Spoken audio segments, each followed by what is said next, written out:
Assalamualaikum warahmatullahi wabarakatuh. Anak-anak yang Ibu Guru sayangi, bagaimana kabar kalian? Semoga tetap sehat dan semangat belajar. Hari ini kita akan belajar di tema 5 ya, masih di tema 5, pengalamanku, subtema 2, pengalaman bersama teman di pembelajaran 1 dan 2. Dan anak disiapkan bukunya. Tujuan pembelajaran satu ini, yang pertama, setelah mengamati gambar dapat memeragakan gerak anggota tubuh, menirukan gerak tumbuhan dalam suatu tarian dengan percaya diri. Setelah menyimak teks dapat menulis ungkapan permintaan maaf dengan tepat. Yang ketiga, melalui teks dapat menggali informasi tentang aturan bermain bersama teman di rumah. Sudah siap? Oke, kita mulai. Pada pembelajaran pertama ini kita amati gambarnya dulu. Ini gambar apa anak-anak? Belajar bersama teman ya. Coba kita baca dulu. Pengalaman bersama teman. Hatiku senang karena mempunyai banyak teman. Teman di sekolah dan di sekitar rumah. Kami bekerja sama dalam banyak hal. Bermain bersama di sekolah dan di rumah. Kami saling membantu memecahkan masalah. Kami berbagi makanan dan mainan. Kami menari dan berolahraga. Kami saling menyayangi. Jika kami salah, saling memaafkan. Kami berusaha bersama mengejar cita-cita. Bersama teman, aku kaya akan pengalaman. Oke anak-anak, bacaan ini sesuai dengan tema kita, yaitu pengalaman bersama teman. Kalian punya pengalaman bersama teman? Tentunya punya ya. Teman itu ada yang di sekolah, ada juga yang di rumah. Yuk, kita baca. Ini Dayu dan teman-teman sedang apa ya? Oh ya, Dayu dan teman-teman sedang menari. Mereka belajar menari. Ini merupakan pengalaman baru Dayu dan teman-teman. Mereka akan belajar menari dari gerakan tumbuhan. Ya, bagaimana cara menari dengan gerakan tumbuhan? Kita lihat. Oke, di sini kalian lihat ada bunga. Kemudian ini pohon apa anak-anak ya? Pohon kelapa. Kita baca dulu. Gerak tumbuhan adalah gerakan yang dilakukan dengan cara meniru gerak pada tumbuhan. Tumbuhan ada yang besar, kecil, dan rendah. Tumbuhan tidak dapat berpindah, namun dapat bergerak jika dihinggapi kumbang atau ditiup angin karena cahaya. Bunga tumbuhan menguncup lalu mengembang, tangkainya berayun-ayun jika dihinggapi kumbang. Tumbuhan bergerak miring jika ada angin besar. Contoh gerakan daun kelapa yang terkena hembusan angin. Lihat anak-anak. Ini terkena hembusan angin, maka pohon kelapa ini akan bergerak, berayun-ayun. Apakah kamu tahu gerakan tumbuhan yang lain? Coba lihat di sini. Ada Benny dan teman-teman mencoba melakukan ya, menirukan gerakan tumbuhan. Contohnya, posisi seperti ini. Ini tumbuhan rendah. Apa anak-anak? Tumbuhan rendah. Kemudian tangan ke atas, tumbuhan tinggi. Nah, ini adalah gerakan tumbuhan tinggi. Kemudian yang seperti ini ya, bertangkai lebar, merentangkan tangan ya. Tangan ini bertangkai lebar. Gerakan tumbuhan selanjutnya, posisi tangan seperti ini adalah gerakan tumbuhan tangkai berayun-ayun. Nah, ini bisa digerakkan ya, lengannya ini ya, tangkai berayun-ayun. Selanjutnya, gambar seperti ini, menjulang ditiup angin. Kemudian yang terakhir, nah, posisi badannya seperti ini, gerakan menguncup. Boleh kalian lakukan gerakan-gerakan tumbuhan ini, bisa digunakan untuk olahraga ataupun menari. Oke anak-anak, setelah tadi memperagakan gerak tumbuhan, tentunya gerakan itu ada dua anak-anak ya, ada gerak lambat dan gerak cepat. Nah, coba di tabel ini ada gerakan cepat dan ada gerakan lambat. Yang pertama, daun berguguran. Iya, daun berguguran termasuk gerakan lambat.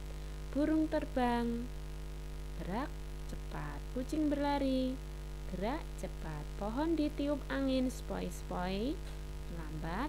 Ombak di pantai, cepat. Oke, tadi gerak cepat dan gerak lambat. Di sebelahnya ini adik suka menari. Menari di depan kaca, melihat sambil tersenyum. Kakak menasehati adik. Latihan membuat adik pandai menari. Nah, karena adik suka menari, kakak menasehati biar adik pandai menari dengan rajin latihan, bisa juga mengikuti sanggar, sering melihat pertunjukan menari. Nah, itu salah satunya agar lihai dalam menari. Nah, yang ini kita lihat, ini Edo sedang apa ya sama Udin ya. Nah, ini mereka menari gerakan tumbuhan. Mereka memperagakan gerakan pohon kelapa yang tertiup angin. Lihat ini tangannya. Nah, tidak sengaja Udin menyenggol bahu Edo. Udin berkata, "Maaf Edo, aku tidak sengaja." Edo tersenyum lalu berkata, "Tidak apa-apa Udin." Edo dan Udin kembali mencoba gerakan pohon kelapa. Nah, apa tadi permintaan apa anak-anak? Iya, permintaan maaf. Jika kalian melakukan kesalahan ya, tidak sengaja menabrak temanmu, tidak sengaja menjatuhkan bukunya misalkan ya, itu harus meminta maaf. Apa yang terjadi dengan Udin dan Edo? Apa yang Udin katakan kepada Edo? Ya, tadi ya, "Maaf Edo, aku tidak sengaja." Berarti termasuk permintaan maaf. Nah, bagaimana sikap Edo? Tentunya sikap yang perlu dicontoh, sikap yang baik. Oke, perhatikan gambar berikut. Bersama seorang teman, diskusikan apa yang harus dikatakan jika kita mengalami hal-hal berikut. Gambar pertama, ini siapa yang tidak sengaja menginjak kaki Siti ya. Nah, bagaimana perminta maaf? Ya, katakan, "Maaf, aku tidak sengaja menginjak kakimu." Nah, kemudian ini Udin, tidak sengaja menabrak Siti, bukunya jatuh semua ya ini. Oke, bagaimana permintaan maafnya? "Maaf, aku tidak sengaja menabrakmu." Kemudian yang ini sesuai gambarnya. Nah, ini kesenggol ya. Nah, harus minta maafnya bagaimana? Disesuaikan. "Maaf, aku tidak sengaja menyenggolmu." Nah, anak-anak, karena ini sudah ada gambarnya, maka permintaan maafnya sesuai dengan gambar yang sudah ada. Ayo tuliskan apa yang harus kamu katakan bila mengalami peristiwa berikut. Contoh nomor 1. Kamu tidak sengaja menjatuhkan barang milik temanmu. Bagaimana permintaan maafnya? "Maaf, aku tidak sengaja menjatuhkan barangmu." Nah, yang kedua, kamu tidak sengaja menyenggol teman saat berjalan. Permintaan maafnya, "Maaf, aku tidak sengaja menyenggolmu." Oke, kita lanjutkan. Wah, ini sedang apa ya ini ya? Siti ya. Oke, kita baca dulu. Udin berbuat salah kepada Edo. Udin meminta maaf kepada Edo. Edo memaafkan Udin. Siti memuji sikap Udin dan Edo. Masalah yang sempat timbul segera terselesaikan. Siti teringat kejadian minggu lalu. Hari Minggu lalu, Siti sedang bermain di teras rumah. Dayu ingin ikut bermain. Mereka bermain boneka bersama. Ibu Siti menyuguh es sirup untuk mereka. Dayu tidak sengaja menumpahkan es sirup. Boneka Siti menjadi basah dan merah terkena sirup. Dayu langsung pamit pulang. Siti sedih, bonekanya kotor. Ibu menghibur Siti dan membantu mencuci bonekanya. Oke anak-anak, tadi Edo sudah memaafkan Udin. Ketika kalian meminta maaf ya, setelah melakukan kesalahan kalian meminta maaf, tentunya kalian menggunakan bahasa yang santun, meminta maafnya dengan bahasa yang sopan, yang baik. Kemudian ini Dayu langsung pulang ya. Harusnya apa yang dilakukan Dayu ketika menumpahkan es sirup tadi? Meminta maaf ya, biar Siti nggak sedih ya, bonekanya sudah kotor kena sirup. Oke, nah anak-anak, ketika kalian bermain tentunya ada aturannya. Apa saja aturannya? Coba kita baca dulu. Bermain bersama teman di rumah sangat menyenangkan. Akan tetapi perlu kamu ingat, ada hal yang boleh dilakukan dan tidak boleh dilakukan. Hal itu disebut aturan. Hal yang baik seperti berbagi boleh dilakukan. Contohnya meminjamkan mainan kepada teman. Merebut mainan tidak boleh dilakukan. Nah, aturan bermain harus ditaati. Mentaati peraturan membuat permainan menyenangkan. Oke anak-anak, contohnya selain tadi berbagi mainan, aturan main itu apa? Ya, aturan bermain salah satunya tadi berbagi sudah, harus jujur, sportif ya. Jika bermain itu kan kadang ada permainan kalah dan menang. Yang kalah tidak boleh sombong, yang menang tidak boleh sombong, yang kalah tidak boleh nangis, tidak boleh marah, seperti itu.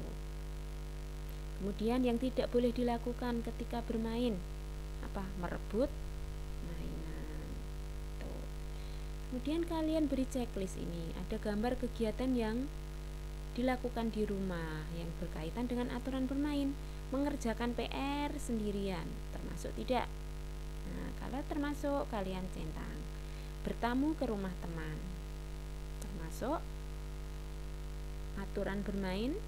Kemudian membuatkan ayah minum, meminjamkan buku teman, bermain bersama di rumah teman. Kalian centang sesuai dengan kegiatan di rumah yang berkaitan dengan aturan bermain. Dan anak, kita lanjutkan ke pembelajaran yang kedua. Oke. Di pembelajaran 2 ini, yang pertama melalui kegiatan menulis surat permintaan maaf, siswa dapat menggunakan ungkapan permintaan maaf dengan tepat. Kemudian dengan menyimak teks, siswa dapat menjelaskan gerak bertumpu dalam aktivitas senam lantai. Lihat ini. Maaf, memaafkan. Udin dan teman-teman di kelas. Ibu guru sedang menjelaskan manfaat memberi maaf. Orang yang meminta maaf dapat terlepas dari rasa bersalah. Memaafkan dapat menyelesaikan permasalahan. Kita harus meminta maaf jika bersalah. Kita pun harus memaafkan jika ada yang meminta maaf. Saling memaafkan dapat menciptakan hubungan pertemanan lebih baik. Oke, siap ya anak-anak ya. Ketika kalian melakukan kesalahan harus meminta maaf. Ketika teman kalian meminta maaf harus memberi maaf ya. Nggak boleh marah, tapi harus memberi maaf. Dan itu manfaatnya apa? Ya, kalian menjadi rukun ya, pertemanan kalian menjadi lebih baik. Yang meminta maaf terlepas dari rasa bersalah. Oke. sekarang ini ada gambar. Nah, ada gambar 1, 2, 3, sampai 6. Kita ceritakan tiap gambarnya. Contohnya, gambar 1, apa ya? Nah, ini Siti dan Lani sedang bersepeda. Gambar 2, apa ini anak-anak? Nah, lihat ini gambarnya. Sepeda Lani menabrak, ya tidak sengaja Lani menabrak Siti sepedanya ya. Yang ketiga, Siti terjatuh. Yang keempat, apa? Lani menolong Siti. Yang kelima, gambar apa ini anak-anak? Iya, Lani mengajak Siti untuk beristirahat ya, dituntun ke tepi. Sepedanya diletakkan di sini, ditaruh di bawah pohon. Yang keenam, kira-kira gambar apa ini anak-anak? Oke, Lani meminta maaf kepada Siti karena tadi kenapa meminta maaf? Mengapa Lani meminta maaf pada Siti? Iya, karena tidak sengaja menabrak sepeda Siti. Oke, bagaimana menurut kalian sikap Lani? Iya, perlu dicontoh sikap yang baik, mau meminta maaf. Oke, anak-anak, kita lanjutkan. Nah, pagi tadi Beni bangun kesiangan. Beni buru-buru berangkat ke sekolah. Beni bertugas piket hari ini. Di depan kelas, Beni menabrak Edo. Buku Edo jatuh. Beni meninggalkan Edo dengan rasa bersalah. Tapi setelah mendengarkan penjelasan Bu Guru, Beni menulis surat untuk Edo. Untuk apa anak-anak? Meminta maaf. Contohnya bagaimana isi suratnya? Kita baca yuk. Iya. Assalamualaikum Edo. Maaf Edo, aku tidak sengaja menabrakmu tadi hingga bukumu jatuh. Terima kasih Edo. Nah, ini adalah contoh surat permintaan maaf yang ditulis Beni untuk Edo. Nah, setelah mereka saling memaafkan, kemudian mereka bermain, berolahraga. Mereka melakukan gerakan bertumpu dengan kursi. Nah, langkahnya bagaimana bertumpu dengan kursi? Yang pertama, sikap awal, tangan kanan bertumpu pada kursi, berdiri pada kaki kanan. Lihat ya. Yang kedua, sapukan kaki kiri dari arah depan, samping hingga belakang. Yang ketiga, ulangi gerakan pindahkan tumpuan pada tangan kiri. Yang keempat, kaki kanan disapukan dari arah depan, samping, dan belakang. Lihat nih, seperti gambar, bisa kalian praktekkan sendiri di rumah. Oke anak-anak, demikian pembelajaran hari ini, semoga bermanfaat. Sampai bertemu besok pada pembelajaran 3 dan 4. Semangat belajar dan jangan pernah berhenti belajar. Wassalamualaikum warahmatullahi wabarakatuh.